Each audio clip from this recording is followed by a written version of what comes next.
Hello दोस्तों, आशा करता हूँ कि आप सब बहुत अच्छे होंगे। मेरा नाम है रणवीर और मैं अपने यूट्यूब चैनल मोहल्ला पाठशाला में आप सभी का तहे दिल से स्वागत करता हूँ। दोस्तों, आज हम पढ़ेंगे इंडियन इकोनॉमी का पार्ट 2। इसके पहले वीडियो में हमने इंडियन इकोनॉमी का पार्ट 1 देखा था। उस वीडियो में हमने देखा था इंडियन इकोनॉमी के बारे में, अर्थशास्त्र क्या है यानी इकोनॉमिक्स क्या है। उसके बाद हमने देखा था इकोनॉमी यानी अर्थव्यवस्था क्या है। इसके साथ ही साथ हमने दोनों इकोनॉमी और इकोनॉमिक्स दोनों का मेजर डिफरेंसेस देखा था। इकोनॉमी के कंपोनेंट्स यानी उनके संगठन देखे थे। पार्ट 1 में देखा था हमने कैपिटल इकोनॉमी यानी पूंजीवादी अर्थव्यवस्था क्या है। उसी के साथ साथ हमने देखा था राज्य अर्थव्यवस्था क्या है और साथ ही साथ मिश्रित अर्थव्यवस्था यानी मिक्स्ड इकोनॉमी क्या है। इन तीनों का हमने जो डिफरेंशिएशन था उसको अलग अलग पार्ट में बांट के डिवाइड किया था। और उसके आगे अब है इंडियन इकोनॉमी का पार्ट 2। आइए इसमें बात करते हैं कि इंडियन इकोनॉमी जो हमारी अर्थव्यवस्था है वो इंडिया के एस्पेक्ट में अगर बोले तो इंडियन इकोनॉमी है। अगर अदर कंट्री सपोज चाइना तो चाइनीज इकोनॉमी या यूएसए की इकोनॉमी। आइए इसी के सापेक्ष में बात करते हैं जीडीपी के आधार पर इकोनॉमी का डिस्ट्रीब्यूशन यानी जीडीपी के आधार पर इकोनॉमी को कितने भागों में बांट सकते हैं। देखते हैं जीडीपी के आधार पर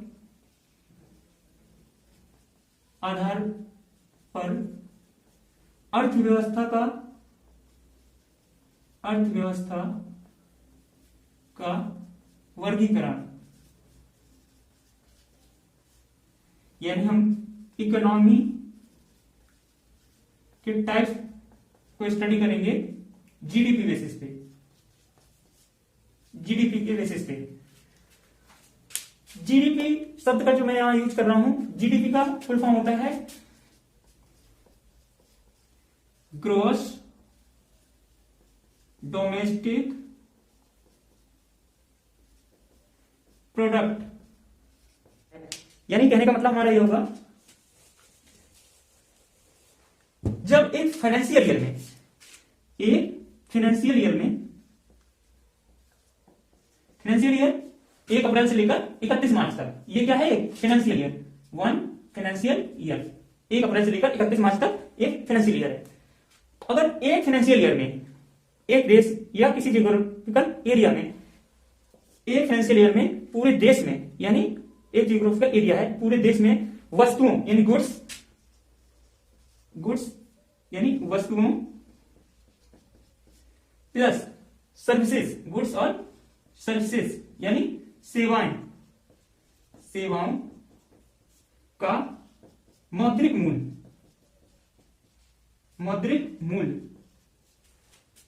क्या कहलाता है, जीडीपी कहलाता है। एक फाइनेंशियल ईयर, इंडिया में एक फाइनेंशियल ईयर 1 अप्रैल से लेकर 31 मार्च तक, यानी गुड्स पूरे जियोग्राफिकल एरिया, सपोज हम करते हैं एक जियोग्राफिकल एरिया ये है। इस जियोग्राफिकल एरिया में वन फाइनेंशियल ईयर में गुड्स प्लस सर्विसेज का जो मॉनेटरी वैल्यू होता है वो क्या कहलाता है, हमारा जीडीपी कहलाता है। आशा करता हूं कि जीडीपी आपको समझ में आ गया होगा। अब हम देखते हैं जीडीपी के बेसिस पर यानी जीडीपी के आधार पर अर्थव्यवस्था का वर्गीकरण। जीडीपी के आधार पर हम अगर अर्थव्यवस्था को बांटें तो जीडीपी के आधार पर अर्थव्यवस्था को हम 3 भागों में डिवाइड कर सकते हैं। इनके जो मेजर टाइप्स हैं 3 टाइप्स हैं। एक है हमारा फर्स्ट वन अर्थव्यवस्था का वर्गीकरण, पहला है कृषक अर्थव्यवस्था।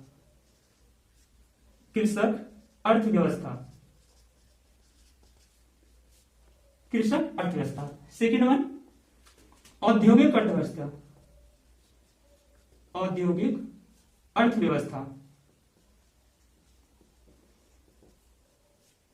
और तीसरा है हमारा सेवा अर्थव्यवस्था। सबसे पहले अर्थव्यवस्था का वर्गीकरण हमने 3 टाइप किया है। पहला है हमारा कृषक अर्थव्यवस्था, इसको हम बोलेंगे agrarian economy. Second one industrial economy यानी औद्योगिक अर्थव्यवस्था। And third one service economy. अर्थव्यवस्था के आधार पर जीडीपी के आधार पर अर्थव्यवस्था को हमने 3 मेजर पार्ट्स में कैटेगराइज किया। फर्स्ट वन कृषक अर्थव्यवस्था, सेकंड वन औद्योगिक अर्थव्यवस्था और थर्ड वन सर्विस या सेवा अर्थव्यवस्था। 1, 2 और 3। आइए अब इनको हम बारी बारी से डिटेल में डिस्कस करते हैं कि कृषक अर्थव्यवस्था क्या है, औद्योगिक अर्थव्यवस्था क्या है और सर्विस अर्थव्यवस्था क्या है। आइए अब हम जानते हैं इन तीनों के बारे में, डिटेल में डिस्कस करते हैं कि कृषक अर्थव्यवस्था क्या है। सबसे पहले हम बात करेंगे कृषक अर्थव्यवस्था की, यानी एग्रेरियन इकोनॉमी। एग्रेरियन इकोनॉमी क्या है उसके बारे में अब हम डिस्कस करते हैं डिटेल से।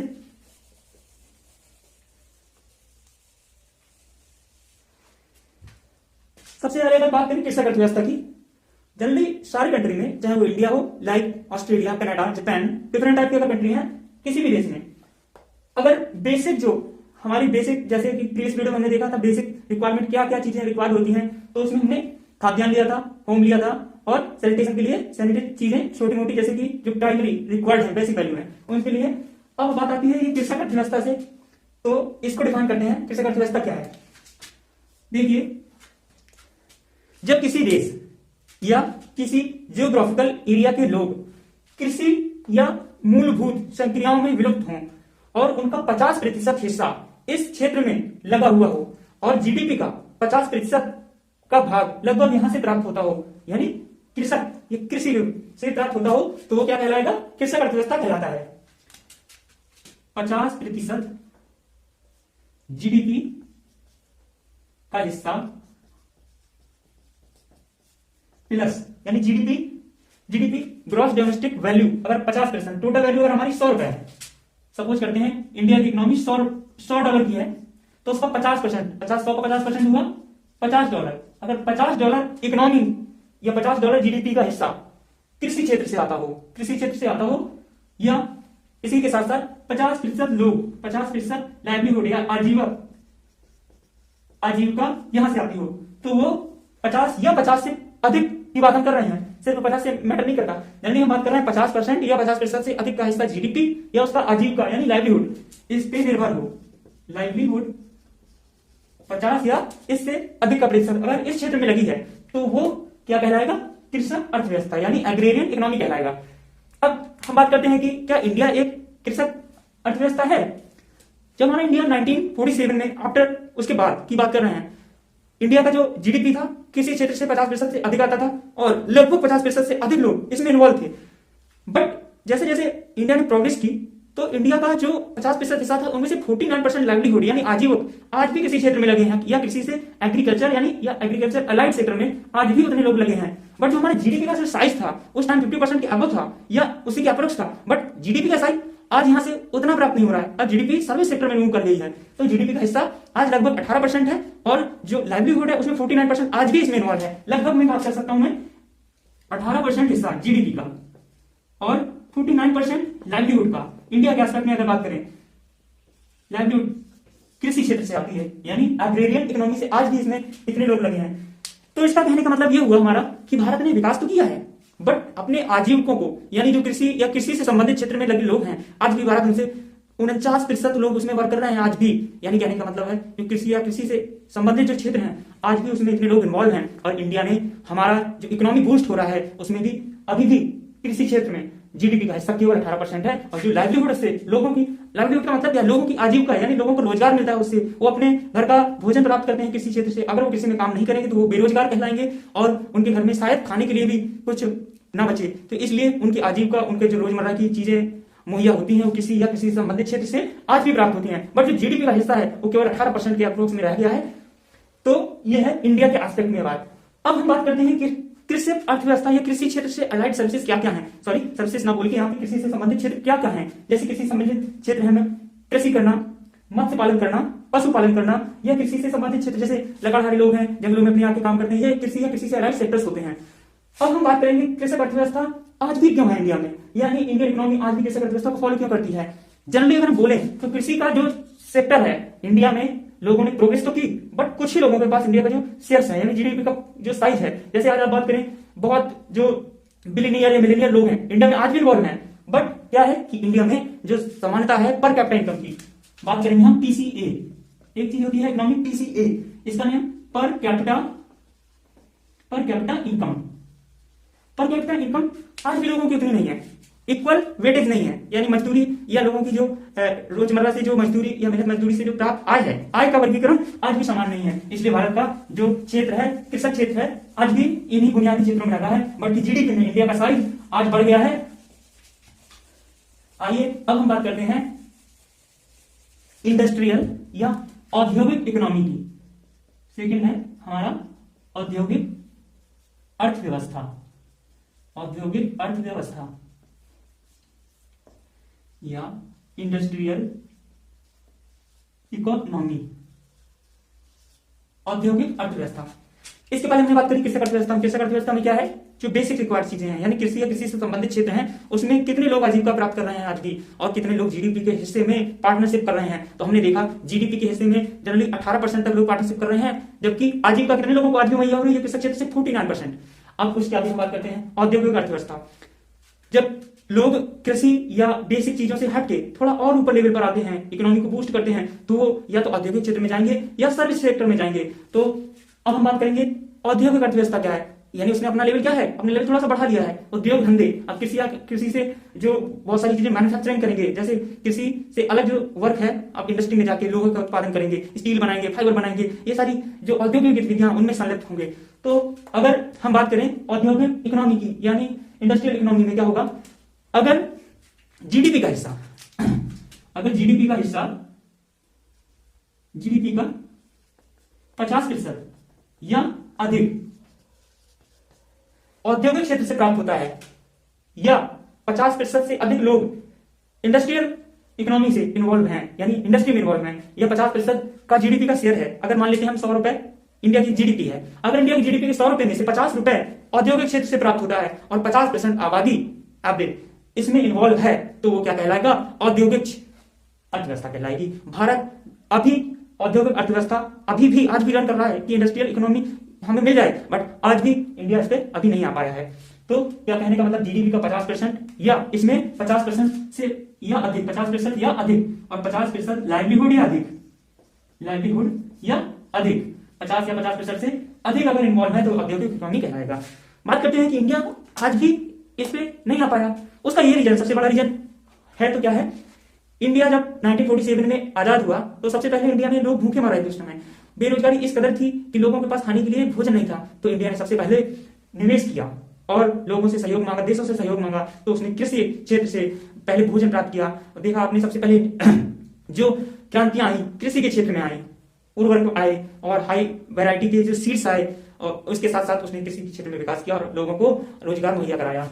बट इंडिया के केसेस में इंडस्ट्रियल रेवोल्यूशन आज भी सक्सेस नहीं हुआ, क्योंकि इंडिया ने इंडस्ट्रियल रेवोल्यूशन को क्विट किया और डायरेक्ट कृषि क्षेत्र से सर्विस सेक्टर में बूम करने लगा इंडिया।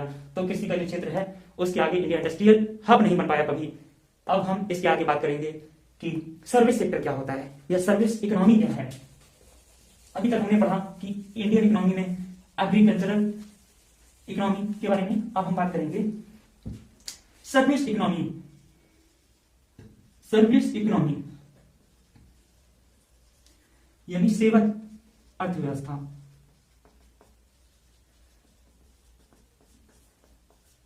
अब ये सेवा अर्थव्यवस्था क्या है, जैसे कि आपने अभी देखा था, कृषि या कृषि से अलाइड सेक्टर में अगर 50 या 50% से अधिक इन्वॉल्व लोग हैं तो क्या कहलाएगा, कृषि क्षेत्र। अगर 50 या 50% से अधिक जीडीपी या उसमें लाइवलीहुड लोगों को प्रोवाइड हो रहा है तो कृषि क्षेत्र कहलाएगा। इसी प्रकार अगर 50 या 50% से अधिक जीडीपी कहां से, इंडस्ट्री से आ रहा है, तो वो कंट्री क्या कहलाएगा, इंडस्ट्रियल इकोनॉमी वहां पे रन कर रही है। बट अगर सर्विस सेक्टर यानी सेवा क्षेत्र में अगर 50 या 50% से अधिक लोग इन्वॉल्व हैं, 50% या अधिक को लाइवलीहुड यहां से यानी आजीविका मिल रही है, या जीडीपी का 50%, जीडीपी का 50 या 50% से अधिक किस सेक्टर से आ रहा है, 50 जीडीपी का 50% या अधिक लोगों को रोजगार यानी लाइवलीहुड, उनकी आजीविका या जीडीपी का शेयर इससे अधिक मिल रहा है, तो ये क्या कहलाएगा, हमारा सर्विस सेक्टर।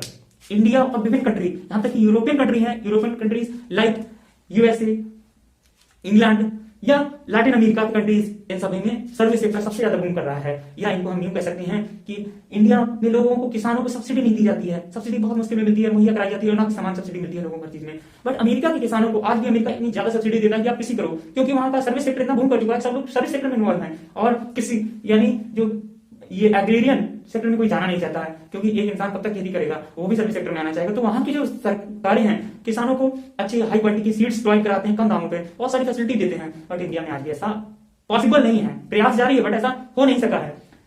हमने बात करी है इंडियन इकोनॉमी के टाइप्स में जीडीपी बेसिस पे अगर हमारा जीडीपी 50 से 50% से अधिक कृषि क्षेत्र में इन्वॉल्व है और लाइवलीहुड 50% या उससे अधिक मिल रही है तो हमारा कृषि क्षेत्र तीसरा अर्थव्यवस्था कहलाएगा। सेम केस इंडस्ट्रियल इकोनॉमी के केसेस में, as it is case service sector. तो क्या इंडिया में सर्विस सेक्टर आज बूम किया है? सच में क्या ऐसा पॉसिबल हुआ है?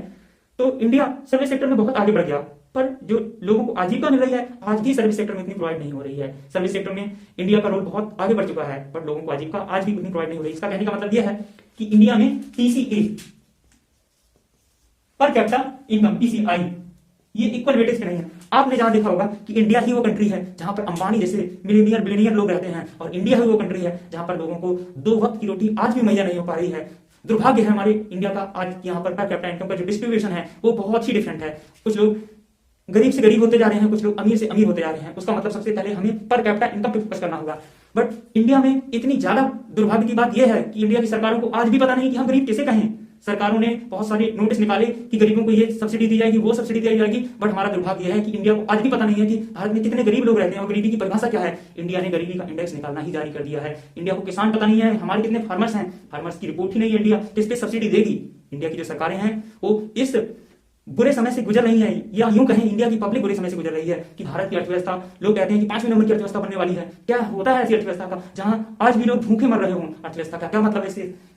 इसके जो आयाम है कि इंडिया सर्विस सेक्टर में बूम किया है, वाकई में ये बात सच है, इंडिया ने सर्विस सेक्टर में बूम किया है। क्या सर्विस सेक्टर में उतने लोग इन्वॉल्व हो सकते हैं जो कृषि क्षेत्र में आज भी इन्वॉल्व हैं? तो मेरा मानना है अभी हाल के दिनों में सर्विस सेक्टर में उतने ही लोग इन्वॉल्व हो सकते हैं, बट इंडिया के जो गवर्निंग बॉडी है उसको थोड़े से प्रयास करने होंगे, और बहुत सारे प्रयासों के बाद हो सकता है इंडिया सर्विस सेक्टर में उतने ही लोगों को आजीविका बिल्कुल दे सकता है। जब अदर कंट्री कर सकते हैं तो हम क्यों नहीं कर सकते? इंडिया को इस पर फोकस करना होगा, पर कैपिटा इनकम पे फोकस करना होगा, जिससे कि गरीब व्यक्ति गरीब ना रह जाए, अमीर बहुत अमीर होता चला जा रहा है, गरीब आज भी और गरीब होता चला जा रहा है। उसका रीजन यह है पीसीआई, यानी पर कैपिटा इनकम का समान वेजेस का इक्वल डिस्ट्रीब्यूशन ना होना। इसके आगे अब हम बात करेंगे नेक्स्ट क्लास 3 में, यानी इंडियन इकोनॉमी के पार्ट 3 में। जब तक के लिए मैं आपसे बस यही कहना चाहूंगा कि जितने सब्सक्राइबर हैं आप लोग मेरे चैनल को डेली वॉच कीजिए, चाहे थोड़ा सा ही वॉच कीजिए, उससे कमेंट सेक्शन में जाके कमेंट लिखिए, जैसे हमें और नए वीडियो को बनाने में थोड़ा सा मोटिवेशन मिलता है। आई होप कि ये वीडियो आपको समझ में आया होगा।